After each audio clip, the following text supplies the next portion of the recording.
Pessoal, distribuição de lucros para empresas do Simples Nacional.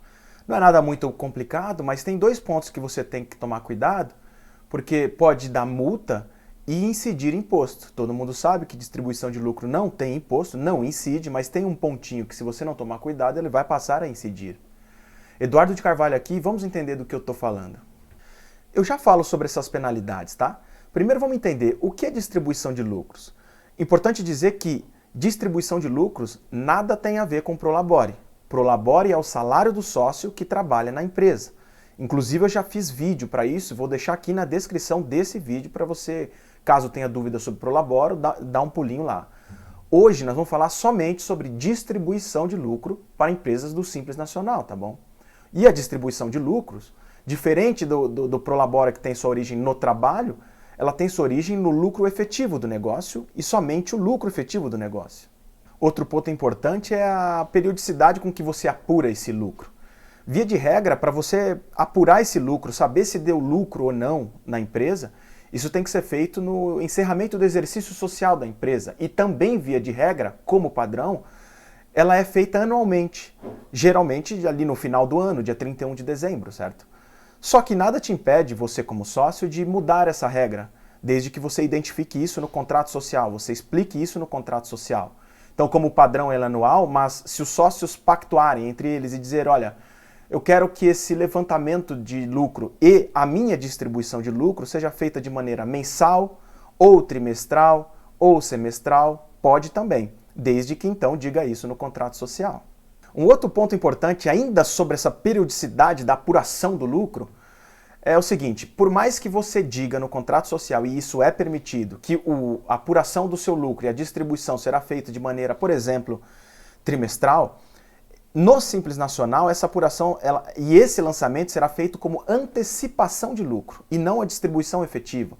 Porque enquanto não encerra o ano, enquanto não encerra o exercício social da empresa, isso é tido ainda como antecipação de lucros. O encerramento efetivo do negócio é sempre fim de ano, o final. Então o que acontece nesse sentido, até para você ter uma ideia? Você vai antecipando, fazendo, por exemplo, balanços intermediários trimestrais, nesse mesmo exemplo, e deu lucro, eu vou lá e distribuo antecipadamente. Acontece que, por exemplo, deu lucro nesse primeiro trimestre, deu lucro no segundo, só que chegou lá no fim do ano, no levantamento efetivo do balanço patrimonial e da DRE, demonstração do resultado do exercício, anual, a verdadeira, a valendo, ela pega e deu prejuízo. Por mais que esses primeiros trimestres, ou os 2 primeiros trimestres, tenha dado um lucro intermediário, no final dando prejuízo, das duas uma. Ou o sócio tem que devolver esse dinheiro para a empresa, ou esse dinheiro sofrerá tributação. Já falo sobre isso, sobre as penalidades, sobre o que pode acontecer caso esse sócio não devolva esse dinheiro. Antes, deixa eu passar aqui, qual é a participação do lucro de cada sócio? Suponha lá, então, eu fechei o ano, vamos trabalhar com o ano, o encerramento do exercício social mesmo. Fiz o fechamento do meu ano, apurei meu balanço patrimonial e minha DRE e realmente deu lucro. Qual é a participação que cada sócio terá nesse lucro? Via de regra, novamente, com base na porcentagem de do capital social que cada sócio possui ali no contrato social e na empresa. Só que esse é a via de regra, o padrão. Caso esses sócios queiram distribuir de maneira diferente, de maneira desigual, que é o que a gente chama aqui, pode também, desde que você diga isso também no contrato social. Então, vai abrir mais uma cláusula lá e vai dizer assim, olha, a cláusula do capital social tem aqui, os 2 sócios lá, cada um com 50%, só que na minha distribuição de lucro, tal pessoa vai receber 60% e a outra vai receber 40%. Absolutamente normal. Entendido isso, agora a gente pode entender então como que a gente faz a apuração dos lucros. Quais são as formas que existem para a gente apurar esse lucro? Existem 2. Aí não vai ter jeito, eu vou ter que chamar aqui um materialzinho de apoio. Vou compartilhar a tela aqui com vocês, olha só. Pronto, olha só. Então aqui, ó, eu tenho 2 formas de se apurar imposto. Contabilidade regular, pela contabilidade regular e por estimativa, por presunção. Primeiro pela contabilidade regular, que é o que espera que você faça, que é o ideal. Contabilidade regular que eu falo é, você tem uma empresa e essa empresa está sob poder de algum contador que faz para você regularmente seu balanço patrimonial e sua DRE, sua demonstração do resultado do exercício. Faz a contabilidade mensalmente da sua empresa, certo? Essa é a contabilidade regular. Se você tem isso em dia, se você faz esse fechamento anual, todo lucro que der ali, mediante essa apuração que seu contador vai fazer com você, todo ele você pode distribuir pelo Simples Nacional, desde que você tenha, claro, a contabilidade regular. E a segunda forma é por estimativa, por presunção. Olha só, aqui cabe uma explicação. A fórmula está aqui embaixo, lucro é igual ao faturamento do exercício, vezes 8% no caso de comércio e indústria, ou 32% no caso de serviço, menos IRPJ pago na DAS. Deixa eu te explicar o que é essa fórmula. Olha só, enquanto na contabilidade regular a gente faz o negócio na agulha, então pega o seu faturamento e as suas despesas, lança, elabora o balanço e a DRE verdadeiro, com base em informações reais, aqui por estimativa ele desconsidera todas as despesas, só considera o faturamento. Então ele pega o faturamento do exercício, por exemplo, vamos bater aqui de janeiro a dezembro, do ano todo, e ele considera que comércio e indústria, a própria legislação diz que tem uma presunção de 8%. Ele presume 8% de lucro dessa empresa. Quando é serviço, ele presume que o lucro é de 32%. Então, esse é o limite ali que você pode, por enquanto, distribuir lucro. Mas ainda tem que deduzir desse valor o IRPJ pago na DAS. Para você entender, vou entrar aqui no site da Unicontábil. A DAS, ela é um imposto unificado. Você sabe disso, você paga só uma guia que chama DAS lá, e lá já tem todos os impostos. Então vamos pegar aqui na primeira faixa, por exemplo. Olha, para quem fatura até 180 mil no ano, veja que no Simples tem 6 faixas, e aqui embaixo 6 legendinhas dessas faixas. Então a primeira, para quem fatura até 180 mil no ano, paga ali um percentual sobre cada nota fiscal de 4% de imposto. Só que dentro desse 4% não significa que ele é um imposto só.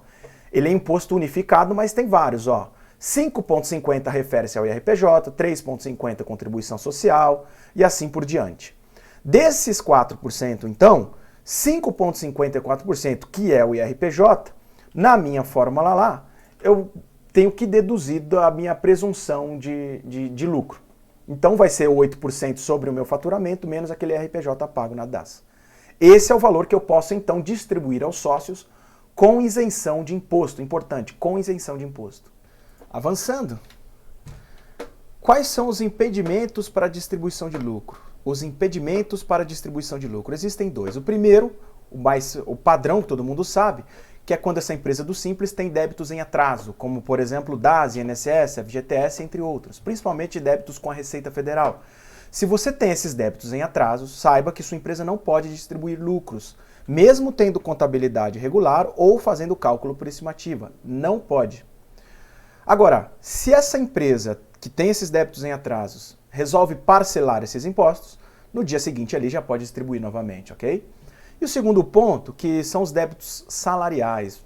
Não vejo muito pessoal falando sobre isso, mas se você tem débitos em atraso com seus subordinados, saiba que você também não pode distribuir lucros. Tá aqui a norma legal para você até pesquisar no Google, tá bom? Seguindo em frente, então, quais são as penalidades? O ponto importante aqui, quais são as penalidades?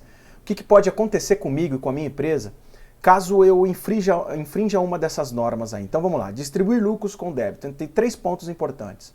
Distribuir lucros com débitos. Então acabei de falar aqui no slide anterior que você não pode distribuir lucros quando tem débitos de impostos, de tributos em atraso. Quando você faz isso, isso tem uma multa.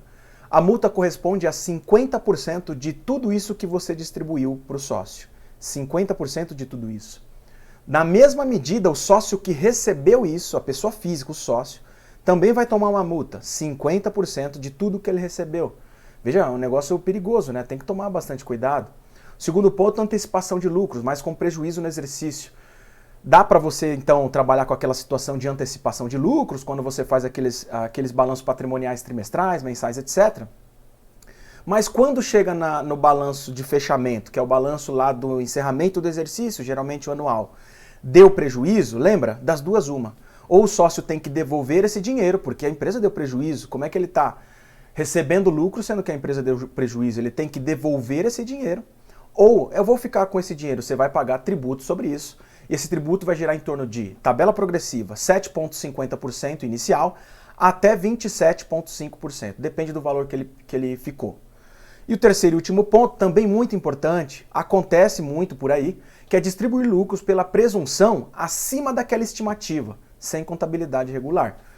Você vai perceber lá que existe uma estimativa de lucro quando você faz pela presunção. 8% para empresas comerciais e industriais e 32% para empresas prestadoras de serviços. Acontece muito isso, a empresa às vezes nem tem contabilidade regular e vai pela estimativa.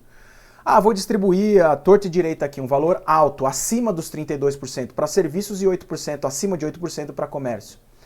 Saiba que essa diferença que você distribuiu também tem imposto, da mesma maneira da antecipação, tabela progressiva. Depende do valor que você pegou, isso pode gerar em torno de imposto inicial de 7,50% até 27,50%. Então veja, uma coisa que é isenta de imposto, muito conhecido, o Simples Nacional, a distribuição de lucro, acaba te tributando porque você não tomou certos cuidados. Principalmente aqui por estimativa. Então o que eu te aconselho com isso? Mantenha a contabilidade regular da sua empresa. Deixe sua empresa com um contador que vai cuidar disso para você. Pergunte, sente, você que tem sua empresa, sente com o seu contador e verifique, olha, a minha contabilidade está regular? Se não estiver, alinhe com ele para que fica. Tenho certeza que ele vai te ajudar com isso, sabe? E se você não tem uma contabilidade que te ajuda com isso, entre em contato conosco aqui da Unicontábil. Nós temos um time inteiro para te ajudar com esse tema e vários outros ligados à contabilidade, fiscal e trabalhista. Porque o balanço patrimonial, quando você tem a contabilidade regular, vamos falar pelo lado positivo, não pelo lado negativo aqui das penalidades. Quando você tem o balanço patrimonial em dia, você pode pegar o balanço patrimonial e a DRE e olhar, olha, os meus índices são isso, aplicar os índices contábeis e verificar o que aconteceu com a sua empresa até hoje e até tomar decisões sobre o rumo que você vai tomar daqui para frente. O balanço patrimonial e a DRE são ferramentas fantásticas para você olhar o esqueleto da sua empresa. E aí, como bônus, você ganha isso de quebra. Você pode distribuir o lucro que você quiser, que você não vai aplicar imposto sobre isso. Você vai ficar de olho nessas antecipações para que também não tenha o imposto sobre diferença. E também você vai ficar de olho nos seus débitos. Não vai distribuir quando tiver débito em atraso. Pense a respeito. Pessoal, por hoje é isso. Muito obrigado e até a próxima.